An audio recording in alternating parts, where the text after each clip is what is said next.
Big Money Mike strikes again as the San Jose Sharks get a first-round pick for Mikael Granlund and Cody Ceci.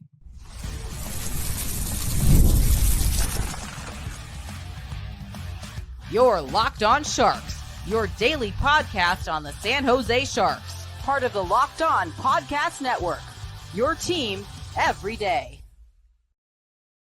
Hello, welcome to Locked On Sharks, the premier hockey podcast covering your favorite team in the Bay Area. My name is JD Young, caretaker at the Reef, also the co-host of Locked On NHL Tuesdays. I want to thank you for making Locked On Sharks your first listen. Proudly part of the Locked On Network. We cover your team every day. If you want to be an everyday, all you have to do is just follow wherever you get podcasts, or you can watch on YouTube as well. And Big Money Mike is it again, getting a first-round pick from the Dallas Stars. So we're going to talk about that. Talk about what this first-round pick means for the Sharks long-term, and then look at some of the options of who's going to fill in on 2C, and then what the Sharks are going to do on defense. So before we get to all that, do want to let you guys know that today's episode is brought to you by Game Time. Download the Game Time app, create an account, and use code LOCKEDONNHL for $20 off your first purchase. And the Sharks make a big trade, as it seems like all the GMs are just trying to do trades now before Four Nations, sending their best asset, Mikael Granlund and Cody Ceci, to the Dallas Stars. In return, they get a first-round pick in this upcoming draft, 2025 draft, and a conditional fourth-round pick that can turn into a third-round pick. Third-round pick right now, the fourth-round pick is Winnipeg's. If the Stars get to the finals, they don't have to win, just get to the finals, that pick becomes Dallas's third-round pick. So it probably moves up about half a round, probably two-thirds of a round, right? If Winnipeg's good, whatever. So, but the big news, of course, here is getting a pick, a first-round pick for Mikael Granlund and Cody Ceci. I kind of projected Granlund would be a second-round pick. And I kind of projected Cody Ceci would be a third-round pick. Package them together, a 2 and a 3 equals a 1, apparently. So I think you have to be super happy with the return. And I think a big win, because Dallas made a bunch of moves to kind of get into LTIR here, having put guys onto LTIR, they did not have to find a third team to retain, which is big, right? That way you're not kind of paying somebody else to kind of launder money for you, which again, I think is big, right? I know they moved Niels Lundqvist to LTIR, and then they also had Tyler Seguin moved to LTIR. Both those contracts are combined about $11 million. Granlund at $5 million, Cody Ceci at 3.25, $8 million, plenty of space. You did not have to worry about finding a retention. But for the Sharks to basically take Mikael Granlund, if you think back to before the Sharks acquired Mikael Granlund, the Penguins were literally going to put him on waivers as part of a buyout because he had such a bad performance after getting traded to Pittsburgh. They were literally this close to putting him on waivers and buying him out, and just so they did not have to deal with that contract. So you took Erik Karlsson. You got a first-round pick for Erik Karlsson, which became Sam Dickinson. You take Mikael Granlund, let him play for a year and a half. We're definitely playing up in the lineup compared to most teams. I think Granlund's going to be more of a 3C for Dallas, but you let him kind of rehabilitate his value, and then you turn around and get a first-round pick for him. That is great. I actually think this is a nice trade for both teams. I really like this fit especially for Granlund, for Dallas, to give them three really solid centers down the middle. I really like this trade for Dallas, but for the Sharks, though, you took a guy who you probably weren't going to re-sign. Let's be honest, guys. We know what Mike Grier is cold and calculating, and he is going to do what's best for this team. And yes, Mikael Granlund was a great story. And yes, he was a great Shark. And like we will think very fondly of Mikael Granlund in his San Jose days. But was the 32-year-old Mikael Granlund going to be a realistic fit for the Sharks in the upcoming seasons? Maybe for another year or two, but like, is it worth re-signing Mikael Granlund to a guy who's probably going to want like a 4-year deal at, who knows, $6, $7, $8 million, especially with the way the cap is going to be going up? Is that a good fit for where the Sharks are going right now? Maybe, maybe not. But I think for Granlund, came in here, worked hard, rehabilitated himself. Now gets to go play with a potential cup, like a really good team. And then if you think back to Cody Ceci, right?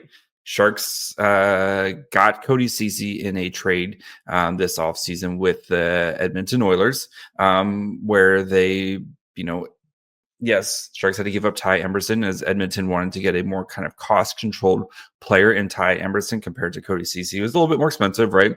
And also in the last year of his deal. The Sharks also received a third-round pick from that deal. So you took a third-round pick, which you then traded to get Timothy Liljegren.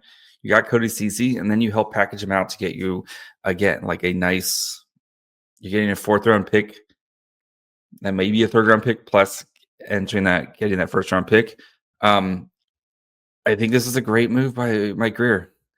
This also opens up your defensive core to allow some of your younger players to play. And we'll talk about that kind of in a little bit here. But like for the Sharks, like again, what's rule number one of a rebuild? Don't get attached to veterans. You brought in two guys, you let them play, and then you turn around and flipped them for assets that are going to help you in the long run. And that first round pick, I know this year's draft isn't as good as other drafts, and we'll talk about the first round pick here in a minute, kind of what it opens you up to do and some potential guys in that range. But I think this is an absolute win for Mike Grier, right? And he is going to, again, he's going to do what he thinks is best for this team long term. He knows where this team is. He knows the future of this team is Macklin Celebrini, William Eklund, and Will Smith, right?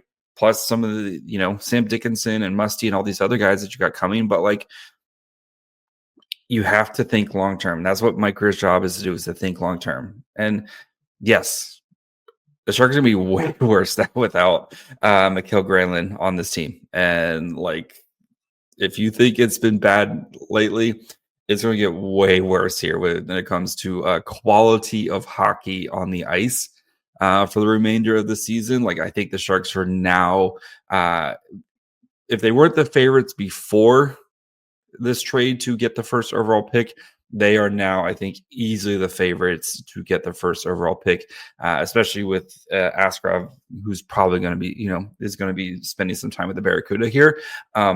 This team is going to be brutal, but Matthew Schaefer's pretty good, guys. So we're going to talk about the first round pick here, kind of what it opens you up. Look at some guys early guys and names who could be available in that range. And then we'll talk about kind of some of the roster decisions that the Sharks have to do, including who plays 2C.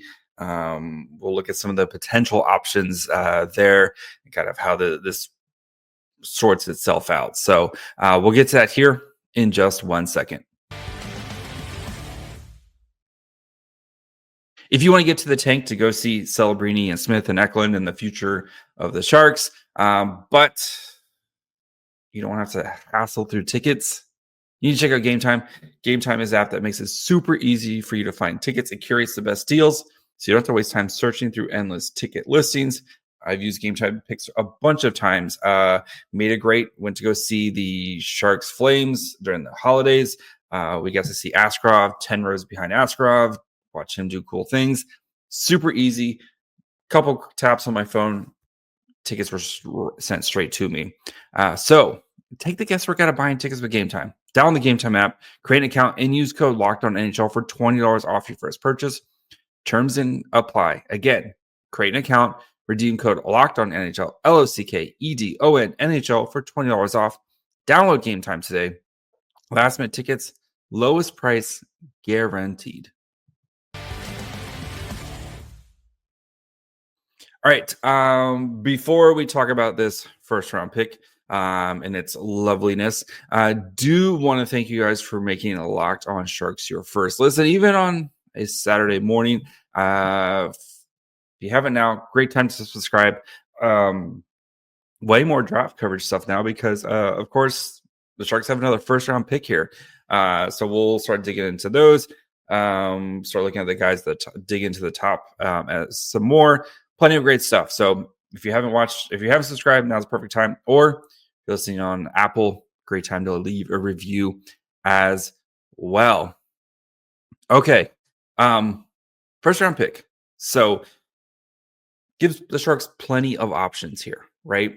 If you want to potentially do another Askarov type deal, you now have more ammunition, right? So assuming the Sharks are going to be a top 3 pick this year, right? So you're going to have a pick in the top 3, most likely. I think it would take a lot for the Sharks to not have a pick in the top 3, but still, we'll just say a top 3 pick in the first round. You're going to have a top 3 pick in the second round. And now you're going to have a pick that's probably in that, hopefully, especially if Dallas, the hope is Dallas crashes out in the first round. And that central playoffs is going to be brutal, right? Between Winnipeg, Colorado, Dallas, and Minnesota. I know Minnesota doesn't have Kaprizov, but that team, they can shut it down defensively. Anyway, between those 4 teams, like there is going to be some teams that there's going to be somebody really disappointed with their season because they're not getting it out of the first round. So the hope is Dallas crashes out in the first round, makes that pick as really nice as possible.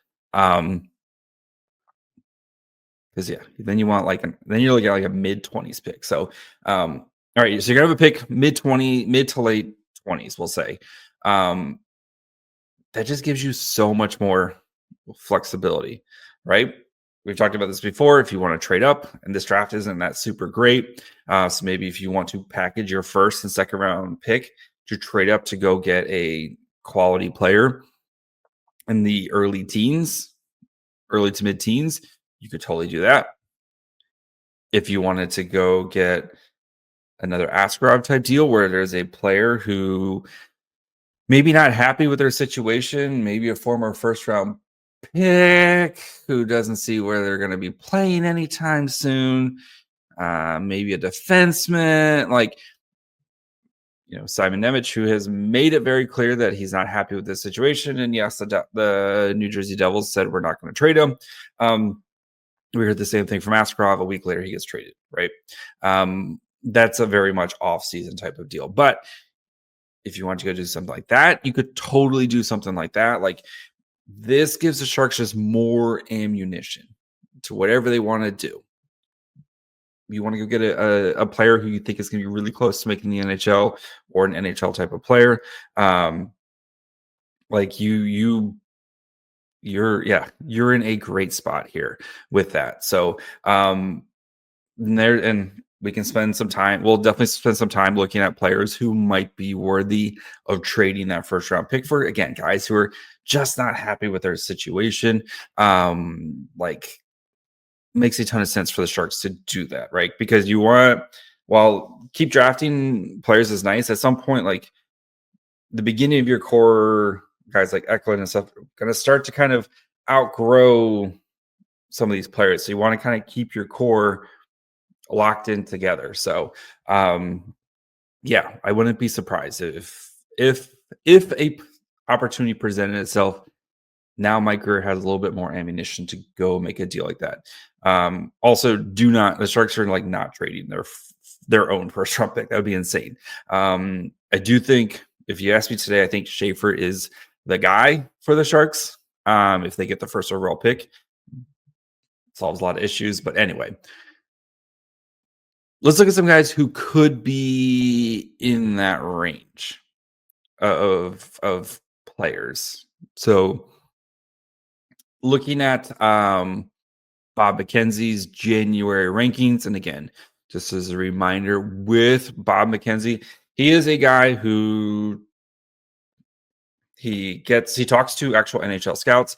He pulls them what their rankings are basically, and he takes all their rankings and mushes them together and spits out like this is kind of what teams are thinking, because of these are actual NHL rankings, or actual NHL scouts, what they think. That's why his list again is always kind of considered one of the top lists, because you're getting a little bit of input on what NHL front offices are thinking. So some guys kind of in that late first round to potentially keep an eye on for the Sharks there. And again, like in that situation, if you assume the Sharks draft Schaefer, like that's kind of the assumption I'm going to go under.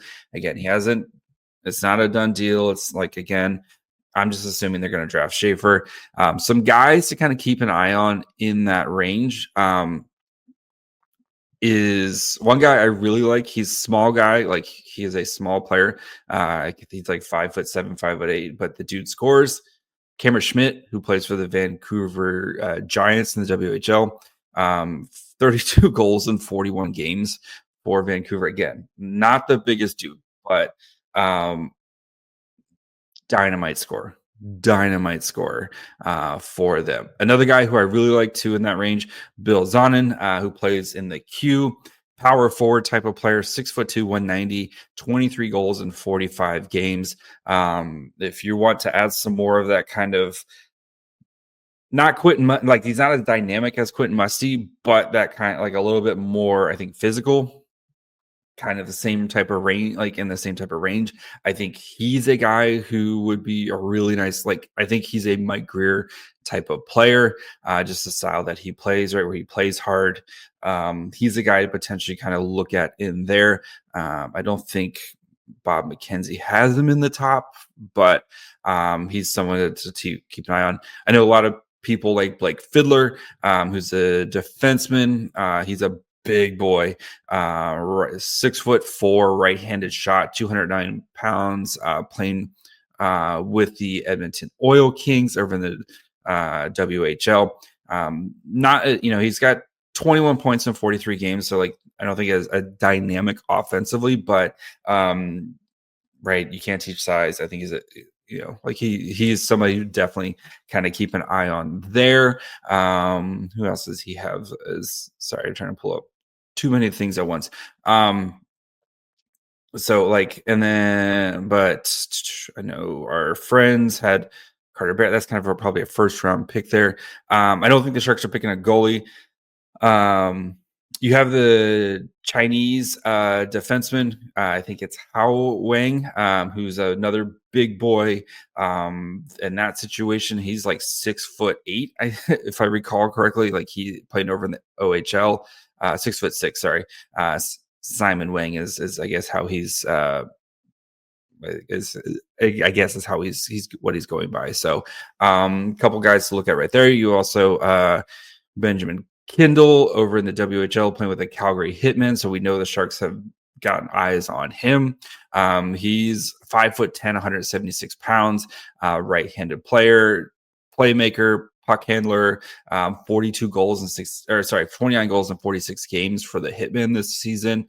Like there's plenty of solid options for the Sharks in that situation. So we'll continue to kind of get to know these guys, especially again, when you're going to have a late first round pick and an early second round pick, there's a lot of guys who are going to kind of overlap in that same range. So plenty of options for the Sharks in that time. So let's talk about, we're going to talk about next who plays 2C, also what this means for the defense, as the Sharks have now again have a hole on the right side of the defense.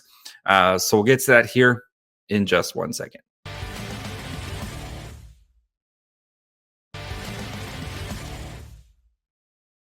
All right. Do want to, of course, thank you guys for making Locked On Sharks your first listen. For your second listen, go check out one of the other great shows. You have Locked On Fantasy Hockey.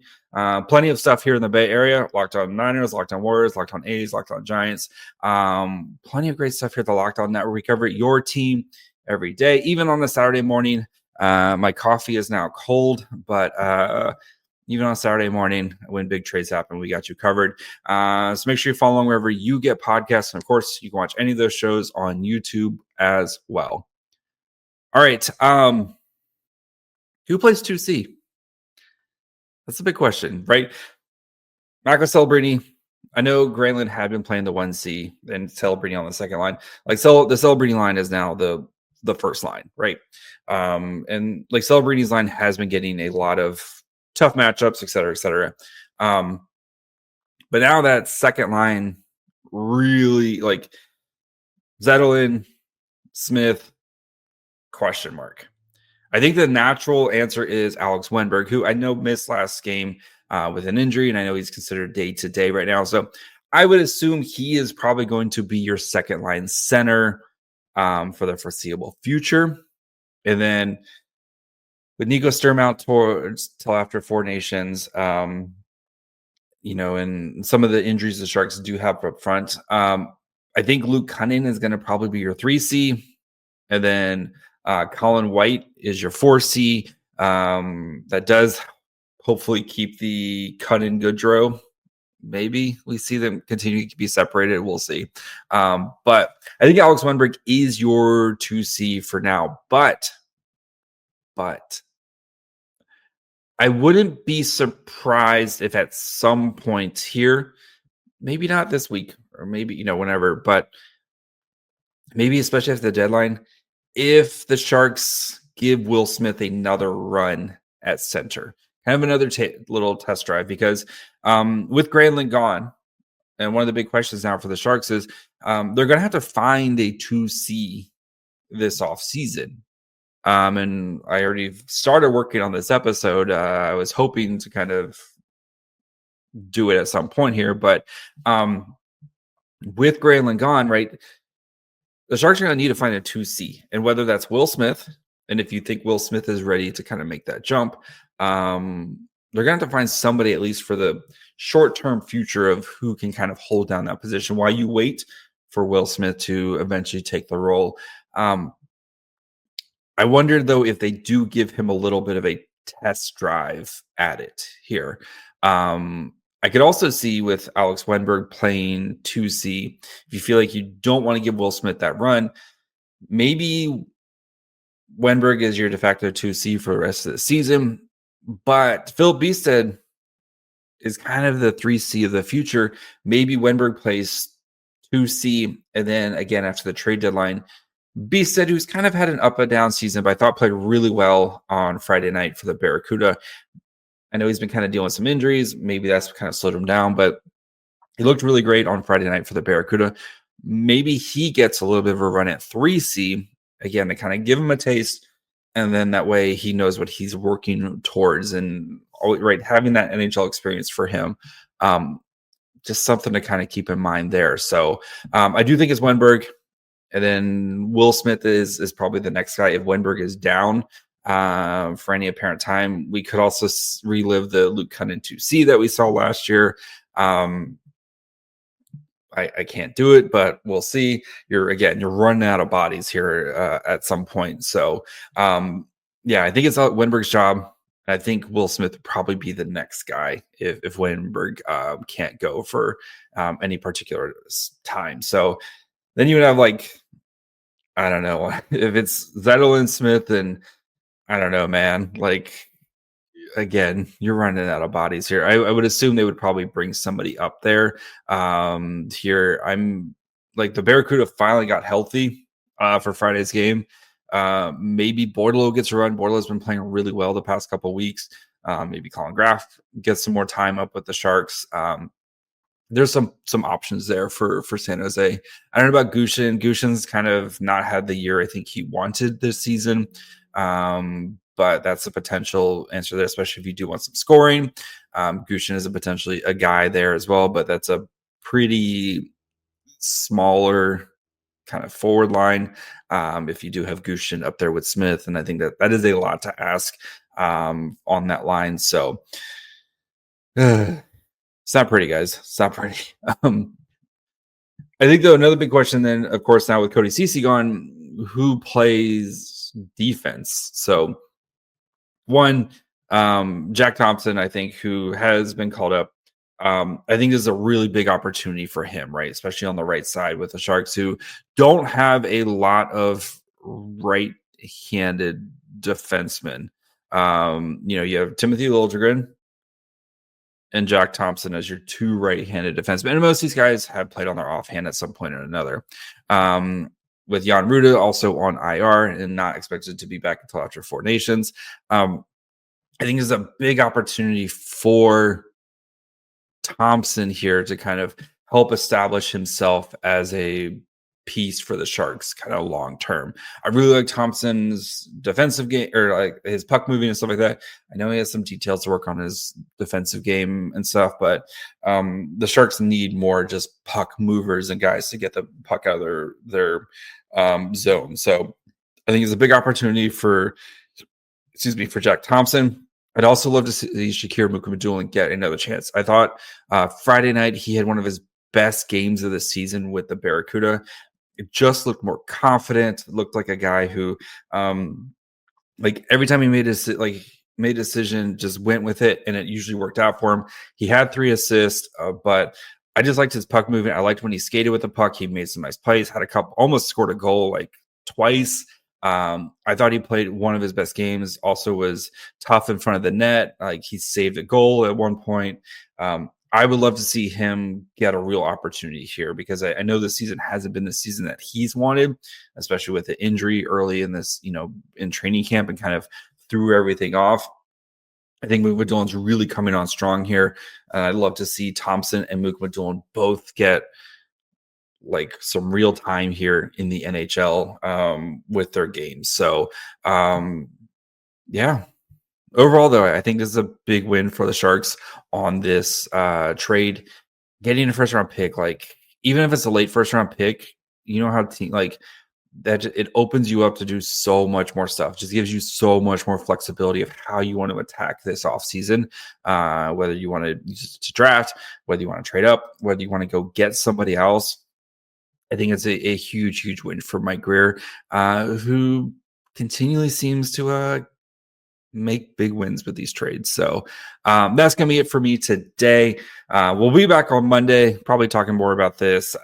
We got plenty of stuff to kind of dig through for the fallout of this trade. So make sure you guys are following along wherever you get podcasts. And of course, you can watch on YouTube as well. Follow the show on Twitter, Facebook, and Instagram at Locked On Sharks. Follow me on Twitter and Blue Sky at My Fry Hole. Until Monday, unless Mike Grier does something else. Bye, friends.